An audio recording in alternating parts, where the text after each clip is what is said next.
राधे राधे आप सभी को। आपका हमारे चैनल में स्वागत है। आज हम सुनेंगे जीवित पुत्रिका व्रत की कथा। एक समय की बात है, किसी गांव में एक सेठ और सेठानी रहते थे। उनके यहाँ किसी भी चीज़ की कोई कमी नहीं थी, परंतु उन्हें एक बहुत बड़ा दुख था कि उनकी शादी के 10 साल बाद भी उन्हें कोई संतान नहीं थी। इस बात से वह दोनों बहुत दुखी रहते थे। कई वैद्यों को दिखाने के बाद और इलाज कराने के बाद सेठानी को एक पुत्र प्राप्त हुआ, परंतु 1 महीने के बाद उस बच्चे की मृत्यु हो गई। इस बात से सेठ और सेठानी और अधिक दुखी रहने लगी। पुत्र के शोक में सेठ जी ने अपना काम धंधा सब छोड़ दिया, जिससे धीरे धीरे उनकी धन संपत्ति समाप्त हो गई। वह दोनों हर समय संतान के वियोग में तड़पने लगे। समय के साथ उनके पास कुछ भी नहीं बचा। सेठ जी कमाई करने के लिए परदेश चले गए। देखते ही देखते दिन महीनों में बदल गए और महीने सालों में, परंतु सेठ जी वापस नहीं आए। जो थोड़ा बहुत अनाज घर में बचा था वो भी खत्म हो गया। अब सेठानी भी घर से बाहर जाकर काम करने के लिए निकलती है और एक मैदान में मिट्टी खोदने का काम करने लगती है। जिस मैदान से सेठानी मिट्टी खोदती थी वहाँ पर बहुत सारे बच्चे खेलने आया करते थे। उन्हें देखकर सेठानी बहुत खुश होती और कुछ समय के लिए अपना दुख भूल जाती थी। जब वह वापस अपने घर आती तो फिर वह अपने बच्चे के वियोग में दुखी हो जाती। एक दिन सेठानी जब मैदान में मिट्टी खोदने पहुंची तो देखती है कि वहाँ एक भी बच्चा खेलने के लिए नहीं आया। यह देख सेठानी को बहुत दुख होता है। उस दिन सेठानी मिट्टी का एक बहुत सुंदर बच्चे का पुतला बनाती है और शाम को काम खत्म कर उस पुतले को अपने घर ले आती है। उस पुतले का नाम सेठानी श्यामू रख देती है। अब सेठानी उस मिट्टी के पुतले में अपने बच्चे को देखने लगी और उसके साथ खुश रहने लगी। वह उसे खाना खिलाती, कपड़े पहनाती और उसके साथ खेला करती थी। जब भी वह काम पर जाती उस पुतले को भी अपने साथ ले जाती। ऐसे ही समय बीतता चला गया।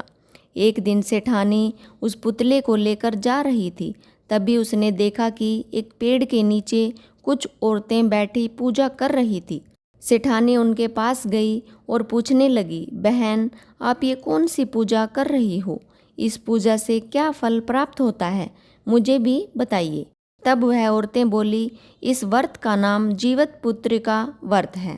यह व्रत करने से संतान की आयु लंबी होती है और जो महिलाएं विधि विधान से यह व्रत करती है, यदि उनके संतान है तो उन्हें लंबी आयु प्राप्त होती है और यदि संतान नहीं है तो उन्हें पुत्र रत्न प्राप्त होता है। यह सुनकर सेठानी सोचने लगी, मैं भी अपने पुत्र श्यामू के लिए यह व्रत करूंगी। अब सेठानी ने मन में ठान लिया कि अगले वर्ष से वो भी अपने पुत्र की लंबी आयु के लिए जीवित पुत्र का व्रत किया करेंगी। ऐसे ही कुछ समय बाद जितिया का व्रत आता है। तब सेठानी पूरी श्रद्धा और भक्ति भाव से जीवित पुत्रिका का व्रत रखती है।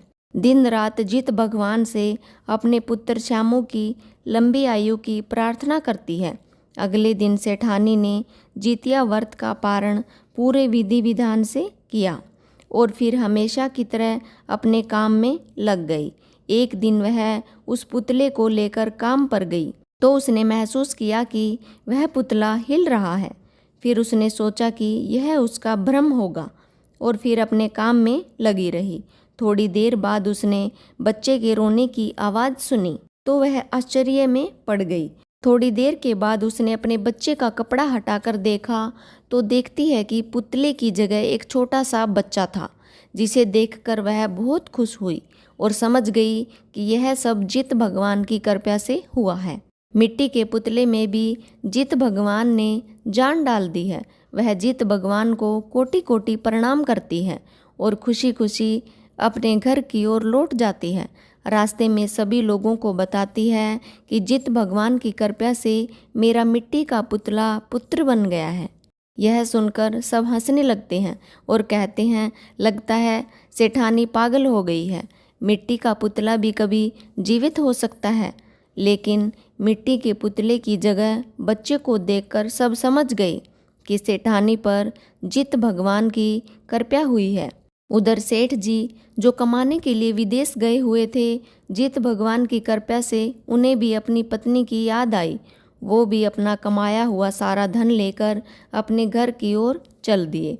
रास्ते में चोरों ने उनका सारा धन लूट लिया। अब उनके पास कुछ भी नहीं था, सिर्फ 2 रोटी थी जो उन्होंने रास्ते के लिए बांध रखी थी। जब सेठ जी थोड़ा आगे चले तो रास्ते में जित भगवान एक साधु के रूप में वहां आए और सेठ जी से कहने लगे, बेटा मुझे कुछ खाने को दे दो, मैं कई दिनों से भूखा हूँ, मुझे बहुत भूख लगी है। सेठ जी ने अपने पास रखी दोनों रोटियां उस साधु को दे दी। साधु ने एक रोटी ले ली और एक वापस बांधकर सेठ जी को दे दी और कहने लगे, यह बचा हुआ खाना तुम अपने साथ ले जाओ और अपने घर जाकर अपनी पत्नी के साथ मिलकर खाना। सेठ जी जब अपने घर आए तो देखते हैं कि उसकी पत्नी एक बच्चे को खाना खिला रही है। बच्चे को देखकर सेठ जी बहुत नाराज हुए। तब सेठानी ने जित भगवान की सारी कृपा की बात सेठ जी को बता दी। यह सुनकर सेठ जी बहुत खुश हुए।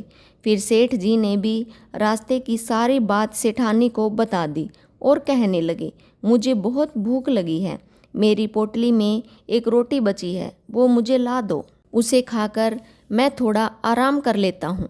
सेठानी जाकर जैसे ही पोटली खोलती है तो देखती है कि पोटली में तो बहुत सारे सोने के सिक्के भरे हैं।